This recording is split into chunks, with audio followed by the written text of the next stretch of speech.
Hey guys, and welcome back to Star Control 2, and it's Tidbit time. In the original version of this game, that's not the Ur-Quan Masters version that I'm playing on, but in the original version, the Melnorme would let you know that something pretty bad was going to happen round about February 2159 game time. Unfortunately, that didn't make it to the Ur-Quan Masters port of it, so you're never really given any sort of warning that bad things might be about to happen. However, I'm going to give you that warning right now, so there you go. I have about 8 months left before things start going really badly wrong, as opposed to just slightly badly wrong. And what I'm going to do for the moment is I am going to just finish off all the Rainbow Worlds, procrastinating once again on finishing the storyline. Got to introduce some form of drama to the whole process. And here it is, the first one. It's at Gamma Aquarii, and there should be the presence of the Utwig in this system, but they appear to be all on holiday at the moment, so never mind, maybe the Melnorme's information was wrong on them. But there's 2 more to go. First one is right over here on the map at Groombridge. Apparently the developers wanted to put something here at Groombridge, like an interview with themselves or something like that, but given the constraints that they were under at the time, as I've mentioned earlier, where they worked for 6 months without pay, I think that adding Easter eggs like that to the game were beyond the capabilities that they had at the time. They really were under quite a lot of pressure to get this game out, and overall, as you've seen so far, they've done a very good job of it. And here is the last Rainbow World. It's right on the edge of Korra space, so there is the possibility we're going to run into Marauders here, but we've got a little bit lucky in the Alpha Andromeda system, and we are going to hit the last Rainbow World now. Well, we would if I wasn't an absolutely terrible pilot.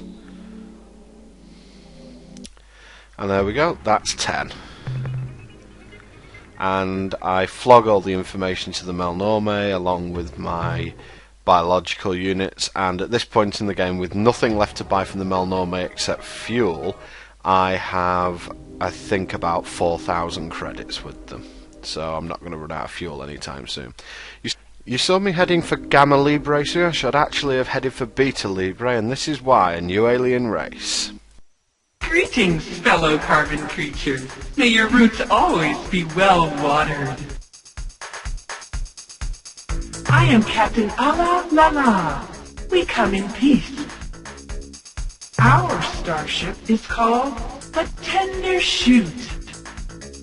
We are the Supox Utricularia from Earth. Oh yes, we apologize for the confusion. Our home world is also called Earth, or more properly, Fleck, which means perfectly good and nutritious dirt. Earth is pretty close, is it not? We learn and we adapt. We are symbionts. Our first step in making friends is always to copy them. This is our idiom. Our kind evolved on a beautiful planet, orbiting the wonderfully green-hued star Roots. From the canopy of the great jungle to the shores of the azure sea, our species has flowered and grown well. Early in our evolution, we adapted to exist in symbiosis with other hardier life, both flora and fauna, who supplied us with nutrients, while we supplied them with reproductive assistance. Yes, this has been confirmed by our people as well. Strange, is it not? Many of our people regard this inconsistency as proof of our divine origin. We share this region of space with the Utwig, the wearers of masks. We have a strong cultural bond with the Utwig. They They have been the foundation around which we have grown our starfaring culture. We are not only allies, but we are also friends. You should go meet with them. They could use some excitement. You see, they are a little depressed and morose right now. Usually they are most festive and fun. They broke their Ultron. The Druge, the cruel, foul trading race who sold the device to the Utwig, called the device the Ultron, and claimed that it would give the Utwig superpowers. Unfortunately, the Utwig believed the Druge and bought the Ultron. However, the device did make the Utwig very happy. Of course, we didn't tell them what we really thought of the Ultron. That they were vapid fools to buy a piece of junk for a planet's ransom. We went along with the falsehood, and in doing so showed our own stupidity. Then, one sad day a few years ago, the Utwig Proctor dropped the Ultron during a particularly energetic and festive ritual. Now the Utwig are morose and depressed. They feel they cannot ever achieve greatness because they lost the powers of the Ultron. They even gave the broken device to us, saying that they couldn't stand the sight of it anymore. We are worried that the Utwig are so depressed that they may use their ultimate weapon. Here, you take the Ultron. Maybe you can do something with it. We thought that if we could get the Ultron working again, it would cheer them up. So, we tried to figure out how to fix the darn thing, or at least get some of the flashing bits working again. But for all the Druge's falsehoods, the Ultron is some kind of artifact, and we could not synthesize the necessary replacement parts. Perhaps on your journeys, you will find the elements necessary to repair the Ultron. Then you could give it to the Utwig, and maybe they wouldn't be so depressed. Great, a piece of space junk to take home and study, but when the Supox say the Utwig are depressed, boy do they ever mean it. We'll meet the Utwig next time, but I certainly wouldn't watch it if you're anything like depressed. Ah, Captain, I'm glad you're back.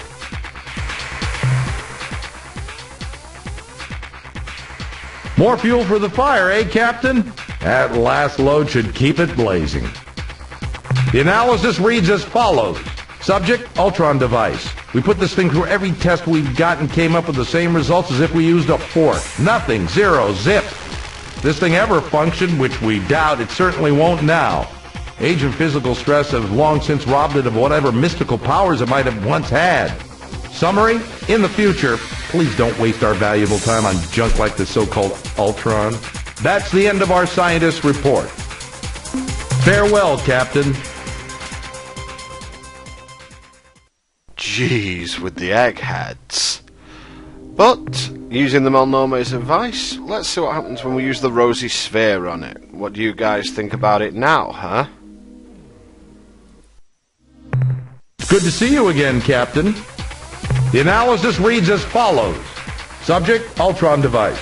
Data, first we thought this was a piece of junk. In fact, it may still be just that, but when you submitted it to us, we infused it with gamma radiation and found that the scatter signature was identical to the patterns recorded from the empties, the singing hoops, and the big dud, which were all found in precursor burrows on Procyon.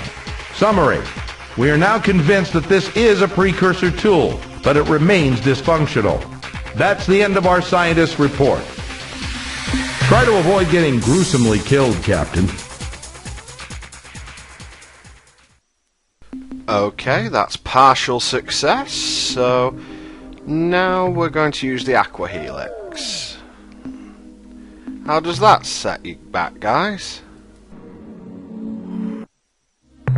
Greetings, Captain. I'm ready to assist you. The analysis reads as follows. Subject, Ultron device.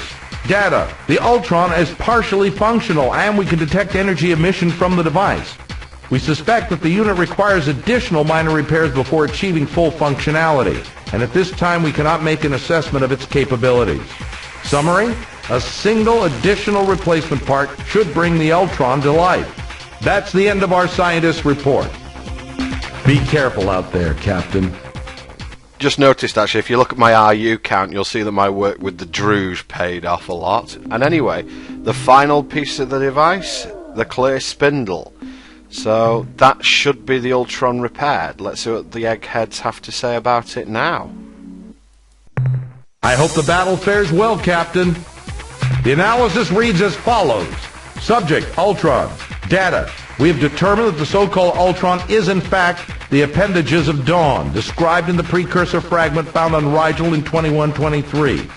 In the partially translated precursor text, the device is described as a mental amplifier which focuses mental energies of the holder for the purpose of discrete change. Unfortunately, human brain emanations do not seem compatible with the Ultron, nor do those of the allied species we have tested. Summary? Perhaps the Utwig, who claim to understand this device, can shed some light on its true function and power. That's the end of our scientist's report. Farewell, Captain. And we'll share our findings with the Utwig next time. See you then, guys.